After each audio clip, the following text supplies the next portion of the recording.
maalin maalmaha kamid ah ayaa waxa dhacday in laba nin ay ceersadeen wiil yar oo aan loogeen wuxuu ka sameeyay wiilka yara sidoo uu cararayay ayuu wuxuu arkay meel lagu dhuuman karo meesha horteeda waxa fadhiyay oday waayeel ah markaa buu ku yiri adeer waa lee ceersanaya waxaan rabaa in halkan aan ku dhunto odaygii uma uusan jawaabin wiilkii wuxuu bilaabay inuu meeshii galo si uu ugu dhunto labadii nin odaygii meesha iska fadhiyay ayaa waxa soo maray labadii nin oo ordaya oo raadinaya wiilkii yara markaa bay weydiiyeen waxayna ku yiraahdeen adeer wiil yar oo ordayo inta ma soo maray odaygii ayaa ku jawaabay haa wuxuuna ku dhuntay guriga wiilkii aad ayuu u naxay cabsi badan ayaa soo wajahday balse labada nin waxay isdhaheen odaygan been ayuu idin sheegaya wuxuu rabaa inuu gurigan idinku mashquuliyo si uu wiilkii u sii dheeraado wayna iska baxeen markay ay dheeraadeen ayaa waxa soo baxay wiilkii isagoo xanaaqsan oo ku qeylanaya oday wuxuuna ku yiri adeer adigu naxariis ma lihid miyaadan ii damqanin maxaad ugu sheegtay meesha aan ku jiro odaygii ayaa ku jawaabay hadal xikmadeysan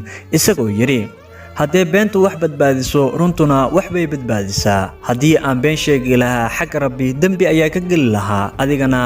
ma aadan badbaadeen balse hadda runta ayaa ku badbaadisay wiilkaygiyo ogow runtuna waa lagu badbaadaa waad ku mahadsantahay daawashadaada haddii aad daawatay muuqaalka waxaan kaa codsanaynaa in muuqaalkan la gariso sidoo kale la wadaagto asxaabtaada si aan u helno asxaab sida adigoo kale